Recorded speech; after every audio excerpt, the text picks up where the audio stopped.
கிறிஸ்துக்குள் அன்பான தேவ ஜனமே, இந்த புதிய மாதத்திலும் ஆண்டவருடைய வாக்குத்தத்தத்தின் மூலியமாய் உங்கள் ஒவ்வொருவரையும் இந்த புதிய மாதத்தில் சந்திப்பதில் மிக்க மகிழ்ச்சி அடைகிறேன். பொதுவாக ஒரு மனுஷனுக்கு 3 காரியங்களை குறித்த பயம் இருக்கும். அவனுடைய சரீர சுகத்தை குறித்த ஒரு பயம் இருக்கும், மாத்திரமல்லாமல் உதவி, மட்டுமல்லாமல் பாதுகாப்பு. இந்த 3 காரியங்களை குறித்த ஒரு பயம், அந்த பயத்தோடு கூட இந்த நாளிலே, இந்த 1ஆம் தேதி, இந்த நாளிலே, இந்த நிகழ்ச்சியை நீங்கள் பார்த்து கொண்டு இருப்பீர்கள் என்று சொன்னால், உங்களை நோக்கி இந்த மாதத்துடைய வாக்குத்தத்த வசனத்திற்கு நேராய் அவருடைய வேதத்தை கூட நாம் திருப்பிக் கொள்ளலாம். ஏசாயா எழுதின தீர்க்க தரிசன புஸ்தகம் 41ஆம் அதிகாரம் 10ஆம் வசனம் சொல்லுகிறது, நீ பயப்படாதே, நான் உன்னுடனே இருக்கிறேன், திகையாதே, நான் உன் தேவன், நான் உன்னை பலப்படுத்தி உனக்கு சகாயம் பண்ணுவேன், என் நீதியின் வலது கரத்தினாலே உன்னை தாங்குவேன். வேதம் சொல்லுகிறது, தேவன் நமக்கு பயமுள்ள ஆவியை கொடாமல் பலனும் அன்பும் தெளிந்த புத்தியுள்ள ஆவியை கொடுத்திருக்கிறார். ரோமர் 8ஆம் அதிகாரம் 15ஆம் வசனம் சொல்லுகிறது, அந்தபடியே திரும்பவும் நீங்கள் பயப்படுவதற்கு அடிமைத்தனத்தின் ஆவியை பெறாமல் அப்பா பிதாவை கூப்பிட பண்ணுகிற உத்தர சுவீகாரத்தின் ஆவியை பெற்றீர்களே என்று. தேவ ஜனமே, இந்த புதிய மாதம், ஒருவேளை இந்த செப்டம்பர் மாதம் உங்கள் வாழ்க்கையிலே, நாம் எல்லோரோட வாழ்க்கையிலே ஒரு புதிய மாதமாக இருக்கலாம். ஆனால் மாதம் ஒருவேளை புதிதாக இருக்கலாம், ஆனால் பயங்களோ திகில்களோ அதே பழைய பயங்கள், அதே பழைய திகில்கள்.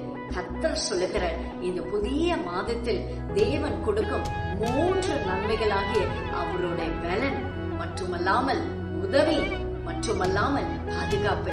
உதவியற்ற ஒரு நிலையில இருக்கிறீங்களா? பாதுகாப்பற்ற ஒரு நிலையில இருக்கிறீங்களா?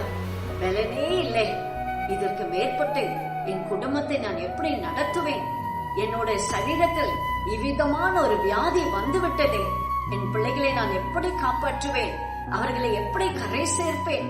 உதவியற்ற ஒரு நிலைமை, எதிர்பார்த்த இடத்திலிருந்து அந்த உதவி வரவில்லையே, எப்படியாகிலும் நான் கொடுப்பேன், நான் செய்வேன் என்று சொன்னார்களே, ஆனால் இப்பொழுது அவர்கள் தங்கள் கதவை பூட்டிக் கொண்டு விட்டார்களே என்ற ஒரு நினைப்போடு கூட இந்த நாளில நிகழ்ச்சியை பார்த்து கொண்டு இருக்கிறீர்களா? மட்டுமல்லாமல் வெளியில செல்லுகிற பிள்ளைகள் படிப்பு நிமித்தமாக, வெளி நிமித்தமாக வெளியில செல்லுகிறார்கள், பத்திரமாக வர வேண்டும். பாதுகாப்பற்ற ஒரு நிலை. ஏன் வீட்டிலே இருக்கிறோமே, ஏதோ விழுந்து போய் விடக்கூடாது, அல்லது சறுக்கி விழுந்து விடக்கூடாது என்கிற ஒரு அச்சுறுத்தல், ஒரு பயம் உங்களுக்கு இருக்குதா? தேவ ஜனமே, அந்த பாதுகாப்பு ஆண்டவர் உங்களுக்கு கொடுக்கவும், உதவியை தேவன் உங்களுக்கு கொடுக்கவும், உங்களை பலப்படுத்தவும் தேவன் விரும்புகிறார். நீங்க செய்ய வேண்டியதில்ல, ஒரே ஒரு காரியம் என்னவென்றால், நீங்கள் பயப்படாமலும் திகையாமலும் நீங்கள் இருக்க வேண்டும். காரணம், ஆண்டவர் உங்களோடு இருக்கிறார், அவர் உங்கள் தேவன். வேதம் சொல்கிறதே, உலகத்திலே இருப்பமில்லை, உன்னிடத்தில் இருப்பவன் அவர் பெரியவர் என்று.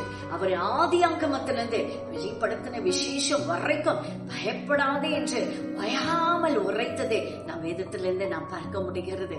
ஆகவே பயத்தோடு நீங்கள் இந்த நிகழ்ச்சியை இந்த புதிய மாதத்தில் இந்த 1ஆம் தேதியிலே நீங்கள் பார்த்து கொண்டு இருப்பீர்கள் சொன்னால், கர்த்தர் சொல்கிற பயப்படாமல் இருங்க, தெரியாமல் இருங்க, கர்த்தர் உங்களோடு இருக்கிறார், அவர் உங்களை நல்வழியில் நடத்துவார். கர்த்தர் தாமே உங்களை அளவில்லாமல் தேவன் உங்களை ஆசீர்வதிப்பார்கள். God bless you dear. Have a blessed month of September 2025. Praise Jesus.